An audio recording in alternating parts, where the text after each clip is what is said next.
Hey everyone, this is John Robinson from Blueprint. Today is December 30th, 2022, and this is a monthly asset allocation update video.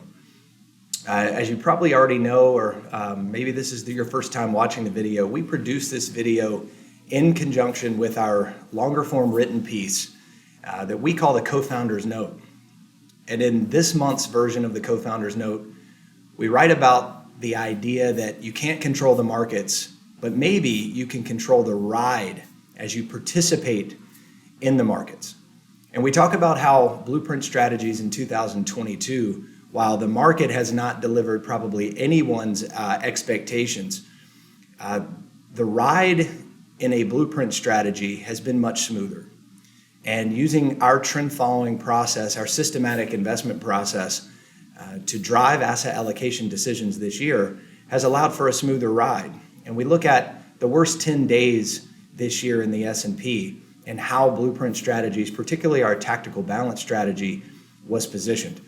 So if you haven't read that already, I would highly recommend you go back and read that. If for no other reason, it gives you an idea of our process and how our process works in various market environments, but particularly the market environment that we've seen in 2022. So with that said, as we go into 2023, we are reducing equity exposure. We added a little equity exposure on coming into December as we had an intermediate term uptrend in U.S. equities. That is now turned back down. So we have across both time frames, the intermediate term and the long term downtrends, which for us means we're moving back to our minimum allocations in order to protect against further declines in U.S. equities. Now, on the other hand, which is very different than it's been over the past several years, in fact, foreign developed equities are actually stronger in the intermediate term than U.S. So the intermediate term trend in foreign developed equities is still up, and therefore we will maintain exposure. We will not add exposure because the long-term trend is down, and the long-term trend is still down, and the intermediate term trend in emerging markets. So there'll be no change there. Real estate's the same way. Real estate is still experiencing downtrends over both time frames, as well as treasuries. U.S. treasuries, that is. We were anticipating an intermediate term uptrend in U.S. treasuries like we have in international treasuries. And we actually saw that intra-month happen in December, only for U.S. bonds to turn back down. So there would be no change to U.S. bonds nor international treasuries, even though we do have an intermediate term uptrend in international bonds.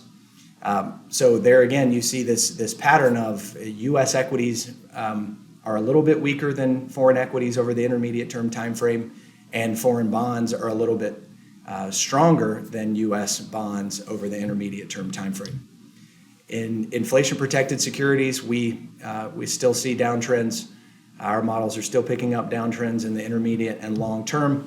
And in the alternatives allocation, which we express now using gold, the intermediate term uptrend that we saw happen at the end of November, which caused our strategies to increase exposure, is still there. Now, the long-term trend remains down, but the intermediate-term trend remains up, so no change to exposure there. In short-term fixed income, exposure will increase, and this is because not only are ultra-short-term bonds, or the shortest end of the yield curve remains the strongest point, which we've seen all year, our handoff process is such that as we reduce exposure to U.S. equities, we will simply hand that exposure off to ultra short-term fixed income as we remain in a holding pattern until either the trend reemerges back up in U.S. equities or longer duration bonds re-enter an intermediate term uptrend for the first time in several months, in which case we would just push that exposure to higher duration bonds. But for now, it remains in ultra short-term fixed income as it's been for the entire year.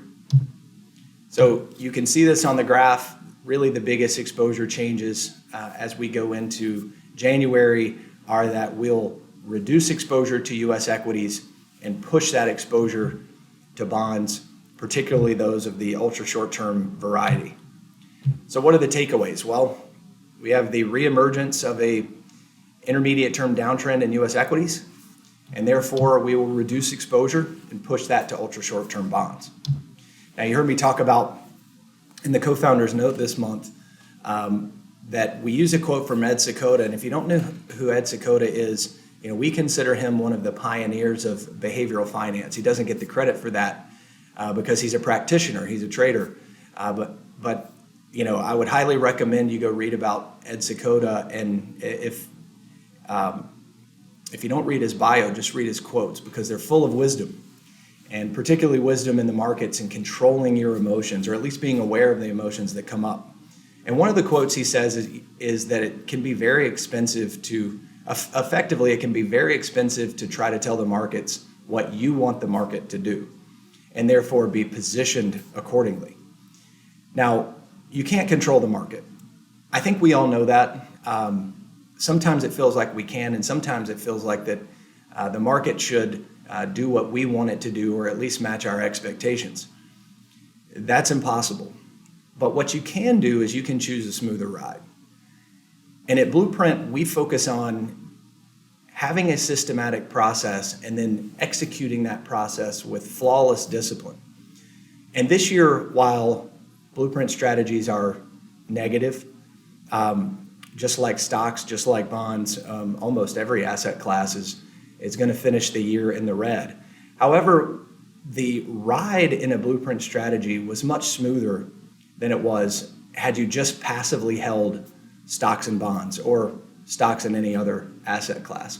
And in the co-founders note, we write about how Blueprint strategies were positioned during the worst 10 performance days in the S&P this year. And in every one of those cases, we were underweight equities. And in half of those cases, we were at our most defensive positioning. So we use a trend following process in order to get us there. And that process effectively means for us that there's no ego involved in the decision making. All of the decision making is systematic, which means that while we don't remove emotion from ourselves, we do remove emotion from the decision making process. So, the big takeaway is that while we can't control the market, we can control us, and we can control the decisions we make. And we believe that it's the optimal choice to have those decisions predetermined in a systematic fashion so that when the time comes to make the tough decision, you can be decisive and you can act accordingly. So we always ask, what can we do for you? And coming up here in the next several months, you're going to be having conversations. You're going to be having conversations with clients about performance. You're going to be having conversations with clients potentially about taxes and tax liabilities. And how can we help with that? We're developing a lot of content. We're developing a lot of content for the advisors that we serve, just like you. And so I would just ask, as you think about things that could help you have those conversations, data, content, stories, examples of how the strategies performed this year in certain environments, please reach out to us and ask us. We want to serve you. It's our great privilege to serve you. It's one of the things we write about as being what we're most grateful for.